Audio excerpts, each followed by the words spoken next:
하나님의 은혜가 우리 가운데 가득하시기를 간절히 축복합니다. 우리말에 시작은 반이다라는 말이 있습니다. 시작을 하는 순간 이미 절반을 한 것과 다름없다라는 말이죠. 설교를 들을 때도 마찬가지입니다. 본문을 예배 전에 먼저 읽어보고 설교의 제목을 이해하면 설교의 절반을 이해한 것과 다름이 없습니다.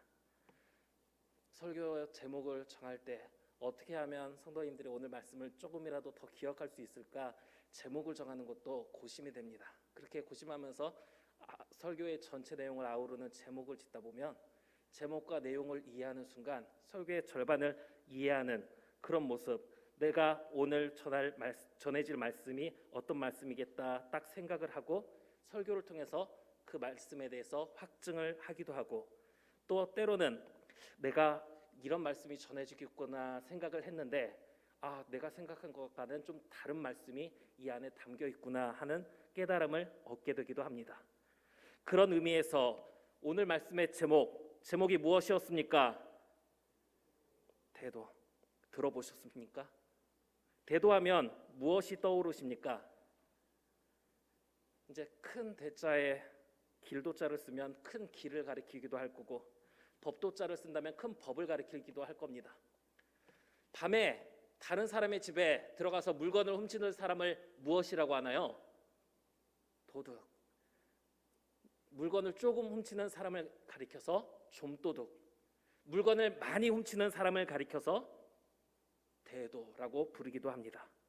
그러면 오늘 대도라는 제목으로 말씀을 전하려고 이렇게 강단에 섰는데 어떤 말씀이 전해질 것 같습니까?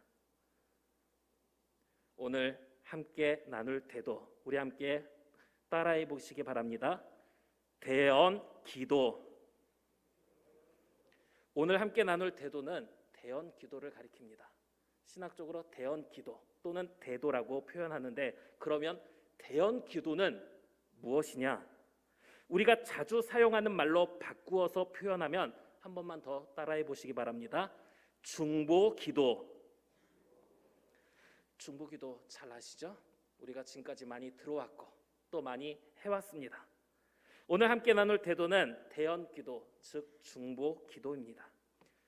중재자란 의미로서 일반적으로 적대적인 관계의 둘 사이에서 그 관계를 주선하는 일을 하는 사람을 가리킵니다.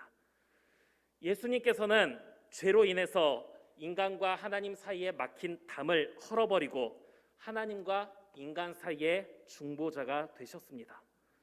예수 그리스도께서 우리의 중보자가 되지 않으셨다면 우리는 우리의 죄로 말미암아 하나님과의 관계가 단절된 상태로 있었을 것입니다.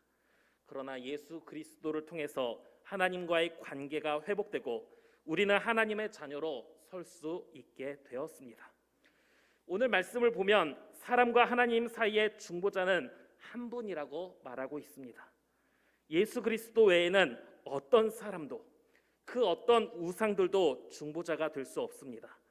자칭 신이라고 하는 이단과 사이비에 우리가 빠질 이유가 없다라는 겁니다. 예수님께서는 많은 사람이 내 이름으로 와서 이르되 나는 그리스도라 하여 많은 사람을 미혹하리라 경고하시며 말씀하시기를, 그때의 사람이 너희에게 말하되 보라 그리스도가 여기 있다 혹은 저기 있다 하여도 믿지 말라 말씀하셨습니다. 사랑하는 우리 계림교회 성도 여러분, 오직 예수님만이 하나님과 인간 사이의 중보자가 되십니다.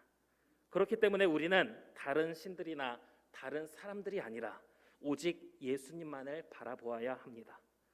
그러면 예수님을 통해서 하나님의 자녀로 설 수 있게 된 우리, 이제 어떻게 해야 되겠습니까? 이 믿음 잘 지켜서 천국 가면 되는 것이겠습니까? 예수님께서 우리에게 명하신 것이 있습니다. 너희는 가서 모든 민족을 제자로 삼아 아버지와 아들과 성령의 이름으로 세례를 베풀고 내가 너희에게 분부한 모든 것을 가르쳐 지키게 하라. 우리는 자기 자신만 하나님 잘 믿다가 천국 가려고 해서는 안 됩니다. 하나님을 알지 못하는 사람들에게 하나님을 전해야 합니다. 예수님께서 하나님과 우리와의 관계를 회복시키신 것처럼 나만 죄사함 받고 구원받는 걸로 멈추는 것이 아니라 모두가 하나님을 만나서 죄사함 받고 구원받을 수 있도록 해야 하는 것입니다. 그러나 처음 말씀을 전한 대로 우리는 하나님과 다른 사람 사이의 중보자가 될 수는 없습니다. 오직 예수님만이 하나님과 사람 사이의 중보자가 되실 수 있습니다. 우리는 단지 예수님을 소개하는 사람들입니다. 이 소개하는 역할을 맡았다는 겁니다. 내가 하나님을 알지 못하는 사람을 데려다가 구원받게 하려고 하다 보니까 어렵습니다. 나를 통해서 구원의 길을 열어가려고 하면 힘이 든다는 것입니다. 우리는 하나님과 사람 사이의 중보자가 되는 게 아니라 하나님을 믿지 않는 사람들을 예수님 앞으로 이끌어서 예수님을 통해서 그 사람들이 하나님과 관계 맺을 수 있도록 그 역할을 감당해야 합니다. 그렇게 내가 중보하는 가운데 나의 자녀나 가족, 이웃들이 나를 통해서 예수님을 만나고 하나님과 사람 사이의 중보자이신 예수님을 통해 죄사함을 받아 구원의 길을 갈 수 있게 될 것입니다. 성경을 보면 중보기도의 모습을 볼 수 있는데 아브라함이 보여준 중보기도의 모습이 대표적입니다.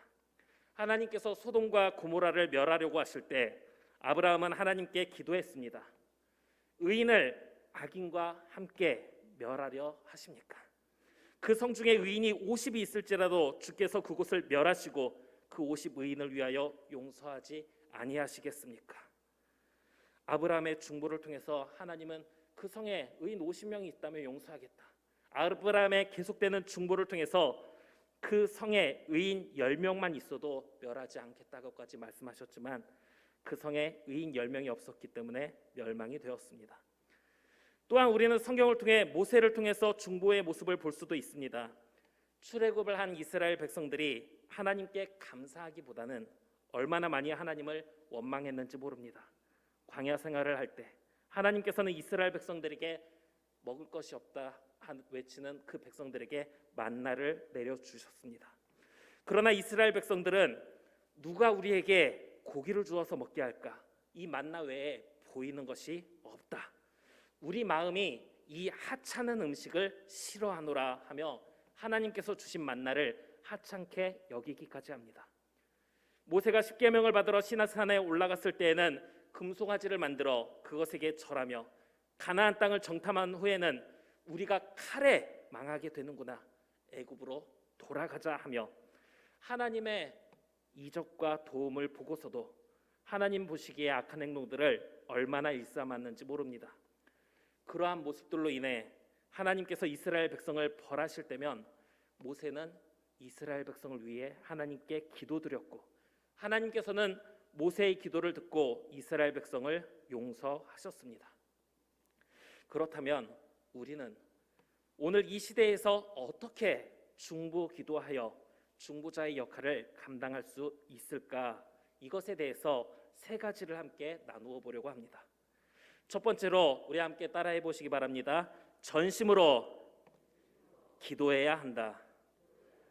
우리는 온 마음과 정성을 다해서 기도해야 합니다. 남는 시간에 기도하는 것이 아니라 우리의 모든 것을 다해 기도해야 됩니다. 물론 바쁜 시간이 있어서 틈틈이 기도하는 모습, 이것도 좋다고 말할 수 있지만 틈틈이 기도하는 것도 좋은데 만약에 내가 틈틈을 낼 수 없을 정도로 바쁘면 어떻게 할 수 있겠습니까? 전심으로 드리는 기도에 대해서 모세가 이스라엘 백성을 위해 하나님께 드렸던 기도가 있습니다.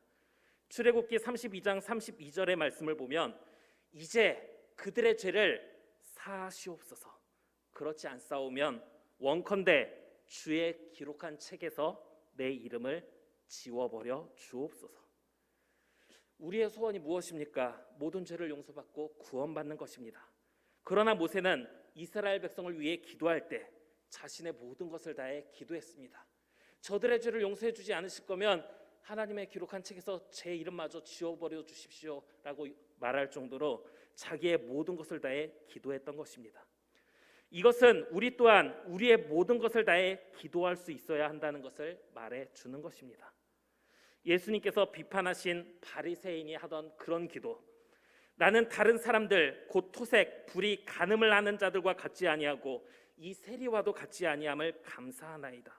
나는 일회에 2번씩 금식하고 또 소득의 11조를 드리나이다 하던 기도처럼 나에게 해롭거나 손해되는 일들은 다 피해가면서 나의 안전과 행복은 다 지키다가 남는 부분을 다른 사람을 위해 기도하면서 중보를 잘한 것처럼 생각한다면 아마 한편으로는 그게 그래도 좋아 보일 수 있지만 꼭 좋은 모습이라고 보기는 어려울 것 같습니다. 힘들고 피곤해서 나에게 어려운 일이 생길 것 같아서 다 외면하다가 괜찮을 것 같을 때 하는 기도가 아니라 전심으로 나의 모든 것을 다해 기도해야 하는 것입니다. 그렇다고 해서 그러면 내가 남는 시간 기도하는 게 아니라 좀 괜찮을 때 기도하는 게 아니라 내 모든 것을 다해 기도해야겠다. 모세의 기도처럼 하나님 제 기도 들어주지 않을 거면 제 이름도 지워버려 주옵소서.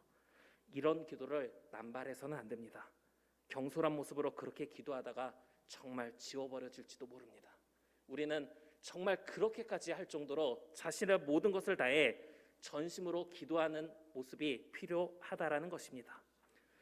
중보기도의 첫째는 전심으로 기도해야 한다는 것이고 중보기도의 두 번째는 함께 따라해 봅니다. 행동으로 도와야 한다.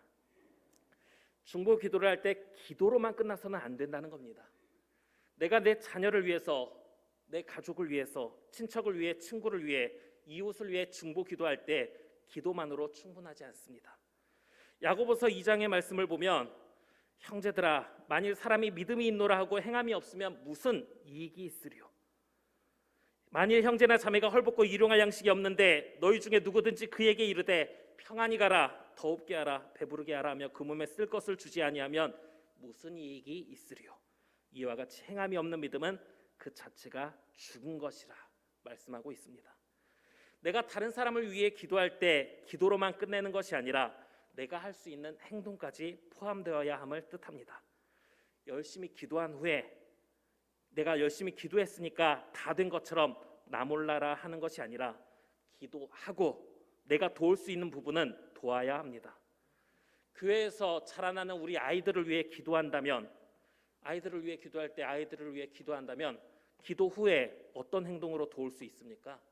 아마 아이들에게 과자 한 봉지라도 쥐어준다면 아주 기뻐하지 않겠습니까? 기도만으로 그치지 말고 행동으로 도와야 한다라는 겁니다. 중보기도의 세 번째로 함께 따라해 보시기 바랍니다. 기도받는 사람이 변해야 한다.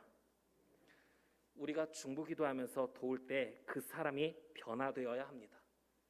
혹시 어떤 분은 아니 목사님 전심으로 기도하라고 하니까 내가 정말 힘을 다해서 전심으로 기도하고 행동으로 도우라고 하니까 내가 행동으로 돕기까지는 하겠는데 내가 그렇게 한다 한들 저 사람이 변화될지 안 될지 그건 내가 어떻게 못하는 거 아니겠습니까? 이렇게 말씀할지 모르겠습니다. 맞습니다. 우리가 어떻게 할 수는 없습니다. 하지만 내 기도받는 사람이 변화되지 않으면 아무 소용이 없습니다. 모세가 이스라엘 백성을 위해 하나님께 기도할 때 하나님께서 용서하셨지만 이스라엘 백성은 또다시 죄에 빠지게 되었습니다. 그때 하나님께서 이스라엘 백성을 어떻게 하셨습니까? 모세의 기도로 인해 복만 주신 게 아니었습니다.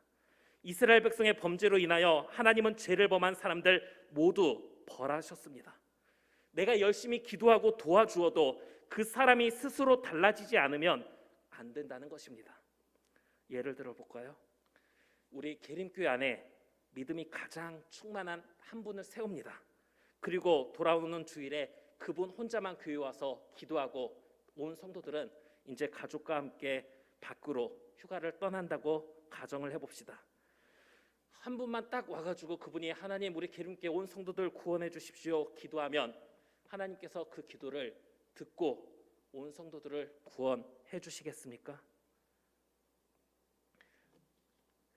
한 가지만 더 생각해 봅시다. 이 세상에서 계림교회가 아니라 이 세상에서 가장 믿음이 충만한 한 사람만 기도하고 세상 모든 사람들이 세상 밖으로 나간다고 생각해 봅니다. 믿음이 제일 충만한 그 사람이 기도합니다. 하나님께서 그분의 기도를 듣고 온 세계에 있는 모든 영혼들을 구원해 주시겠습니까? 만약 그렇게 한다면 아마 자기의 공의로 자기의 생명만 건지리라는 말씀처럼 기도한 그 사람만 구원받게 될 것입니다. 에스겔 14장 14절 말씀에 비록 노아, 다니엘, 욥 이 세 사람이 거기에 있을지라도 그들은 자기의 공의로 자기의 생명만 건지리라. 노아가 어떤 사람입니까? 모든 인류가 홍수로 망할 때 구원받은 사람입니다. 다니엘은 사자굴에 던진다는 위협에도 굴하지 않고 하나님께 기도드렸던 사람입니다. 욥 또한 당대의 의인으로 고통 속에서도 하나님을 떠나지 않았던 사람입니다. 하나님께서는 이 세 사람이 거기에 있을지라도 그들은 자기의 공의로 자기의 생명만 건지리라고 말씀하셨습니다. 그런 믿음의 사람이 이 안에 있다고 해서 모든 사람이 구원받는 게 아니라 그 믿음을 가진 그 사람만 구원받는다는 것입니다. 이것은요, 내가 기도해 주니까 아무 걱정하지 마. 엄마가 널 위해 기도해 주니까 너는 아무 염려하지 마. 아빠가 널 위해 기도해 주니까 너는 아무 염려하지 마. 아니요. 내가 아무리 간절히 눈물을 흘리며 기도한다 할지라도 내 자녀가, 내 가족이, 내 이웃이 달라지지 않으면 아무 소용이 없다는 것입니다. 내가 기도하고 행동으로 도울 때 이 사람이 달라지지 않으면 소용이 없다는 거예요. 그런데 이 사람이 달라질지 달라지지 않을지는 하나님께 있습니다. 하나님께서 그 사람이 변화되길 원하지 않으신다면 내가 아무리 기도한다 한들, 아무리 돕는다 한들 그 사람은 달라지지 않습니다. 모세나 아브라함처럼 우리가 아무리 기도할지라도 기도를 받는 그들 스스로가 세상에 마음을 둔다면 그건 우리의 능력 밖에 일일 것입니다. 그렇다고 기도해도 달라지지 않는다며 사랑하는 사람들 포기해 버리겠습니까? 단지 우리는 우리가 할 수 있는 한 끝까지 그들을 위해 기도하고 돕는 일을 멈추지 말아야 합니다. 그래서 우리의 기도를 받는 사람이 이 기도와 헌신을 통해 달라진다면 하나님께 감사드리고, 지금 바로 달라지지 않는다면 달라질 때까지, 뭐 한 5년 기도했다고 10년 기도했다고 안 된다 포기하시겠습니까? 사랑하는 자녀들, 가족들을 위해서 달라질 때까지 우리는 기도하고 도와야 합니다. 오늘 우리는 중보기도할 때 전심으로 기도하고 행동으로 도와야 하고 그 사람이 변화되어야 한다는 것을 나누었습니다. 그런데 막상 이렇게 중보기도하려고 할 때 막막할 수 있습니다. 왜 막막하겠습니까? 나는 이런 기도를 못 받아봤거든요. 누군가 나를 위해서 전심으로 기도하고 행동으로 나를 도와주고 그래서 내가 변화되는 모습을 경험했더라면 나도 본을 받아서 그렇게 중보 기도를 할 텐데 나는 그런 기도를 못 받아봤거든요. 하나님의 은혜로 전도받아서 교회 왔어요. 교회 잔치할 때 따라왔는데 뭔가 신앙생활이 좋다 보니까 신앙생활을 이어가면서 나만을 위해서 기도할 게 아니라 다른 사람을 위해 기도해야겠다 마음을 딱 품고 중보 기도를 하려고 하는데 그냥 기도만 하면 될 거라 생각했는데 전심으로 기도해야 되고 행동으로 도와야 되고 기도받는 사람이 변화되어야 한다고 하니 중보 기도가 부담으로 다가올지 모릅니다. 내가 그렇게 받았으면 나도 그렇게 할 텐데 나는 그런 경험이 없는데 그렇게 기도하려고 하면 어렵다라는 것이죠. 중보기도는 믿음이 좋은 사람들이나 하는 것인가 보다 그렇게 생각될지도 모릅니다. 그러나 우리는 알아야 할 것이 있습니다. 우리 또한 이런 기도를 받았었고 지금도 받고 있으며 앞으로도 받을 것이라는 사실입니다. 우리를 위해 우리 담임 목사님께서 기도해 주십니다. 우리 성도님들을 위해 간절히 기도하십니다. 또 기도했다고 내 할 일 다 했다며 아무것도 안 하고 계시나요? 각 가정에 신방하고 말씀을 준비해서 하나님의 말씀을 전해 주십니다. 그러나 아직 우리 마음에 아쉬움이 있을 수 있습니다. 우리 목사님이 다른 분을 위해 기도할 때 정말 오래 기도해 주는데 나한테는 짧게 기도해 주는 것 같고 다른 사람을 향해서는 방긋 웃어주는 것 같은데 나한테는 그렇게 안 해주는 것 같고 사람이다 보니까 목사님이 누구를 편애하는 건 아니겠지만 우리는 그렇게 이해할 수도 있습니다. 그래서 서운할 수도 있습니다. 그래서 오늘 계림교회 안에 기도하는 한 분을 더 소개해 드리려고 합니다. 제가 볼 때 그분은 어느 누구도 서운하지 않도록 공평한 분입니다. 그분이 하는 기도를 들어보니까 이렇게 기도했습니다. 거룩하신 아버지여, 내게 주신 아버지의 이름으로 저희를 보존하사 우리와 같이 저희도 하나가 되게 하옵소서. 내가 비옵는 것은 저희를 세상에서 데려가시기를 위함이 아니요 오직 악에 빠지지 않게 보존하시기를 위함이니이다. 저희를 진리로 거룩하게 하옵소서. 누가 이렇게 기도했는지 들어보셨습니까? 바로 우리 예수 그리스도이십니다. 예수님께서 우리를 위해 중보하셨습니다. 중보하신 것뿐 아니라 십자가에 달리심으로 우리의 모든 죄를 사하시며 우리를 향한 사랑을 보여주셨습니다. 또한 하늘로 올라가신 후 보혜사 성령님을 우리에게 보내셔서 우리의 삶 속에서 우리와 함께하고 계십니다. 이제 딱 이 타이밍에 영화 같은 데 보면요, 머리 위에 전구가 하나 반짝합니다. 무언가 떠오를 때 전구가 반짝하죠.